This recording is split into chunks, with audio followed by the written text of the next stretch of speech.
के बाद अब भारत मिशन सूर्य के लिए तैयार है।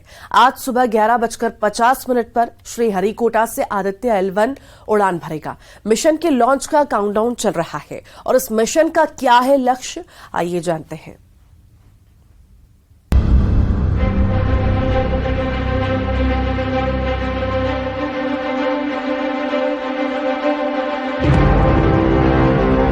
चंद्रयान 3 की सफलता के बाद अब भारत अंतरिक्ष में एक और ऊंची उड़ान भरने के लिए तैयार है।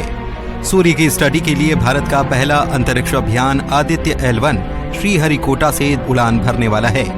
मिशन की लॉन्चिंग से पहले इसरो के वैज्ञानिक पूजा अर्चना के लिए तिरुमला श्री वेंकटेश्वर मंदिर पहुंचे। भारत अंतरिक्ष में एक और इतिहास रचने वाला है।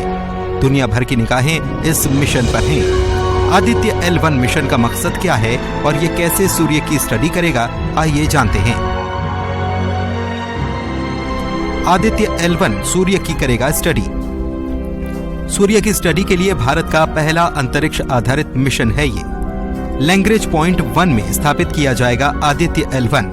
धरती से 15 लाख किलोमीटर दूर है लैंग्रेज पॉइंट 1। लैंग्रेज पॉइंट 1 से सूर्य की स्टडी के कई फायदे हैं। सूर्य पर लगातार नजर रखने में मदद मिल पाएगी। आदित्य L1 में है 7 पेलोड। सूर्य के फोटोस्फीयर, क्रोमोस्फीयर और बाह्य परतों की स्टडी की जाएगी। इलेक्ट्रोमैग्नेटिक पार्टिकल और मैग्नेटिक फील्ड डिटेक्टर से स्टडी की जाएगी। Actually, that is a study project. I think they are going to study at a distance of 15 lakh kilometers. It is going closer to sun, and they are trying to understand the core, and it's a good project. See, in ISRO we have no dearth of knowledge or intelligence or anything.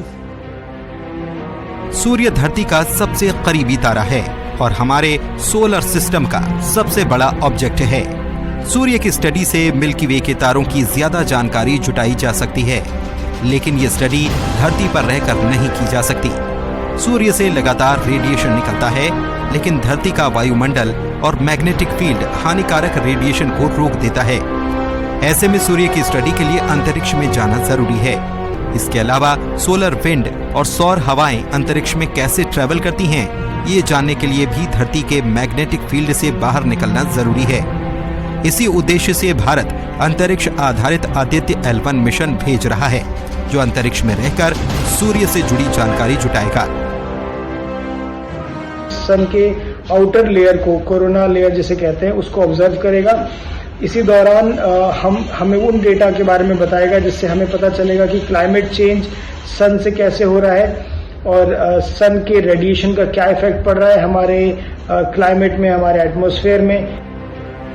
Aditya L1 को धरती से 15 lakh kilometre दूर Lagrange point 1 में स्थापित किया जाएगा।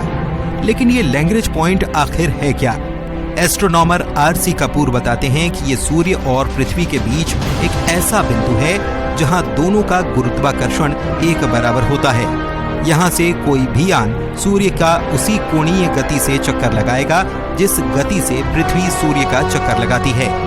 यहाँ से आदित्य L1 बिना किसी ग्रहण के लगातार सूर्य की स्टडी कर पाएगा। आदित्य L1 को लैंग्रेज पॉइंट को ध्यान में रखकर तैयार किया गया है।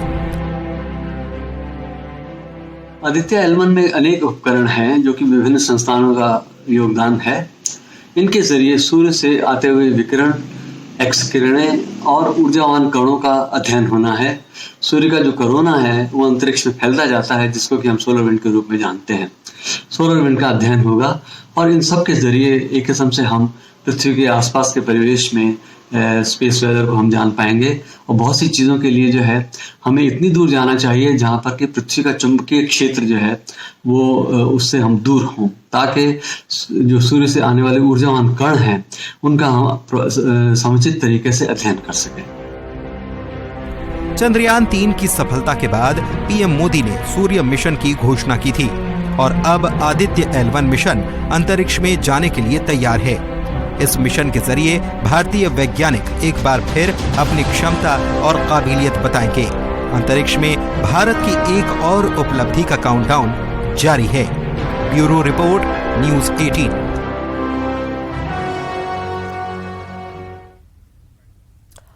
एशिया कप में आज महामुकाबला होने जा रहा है। एशिया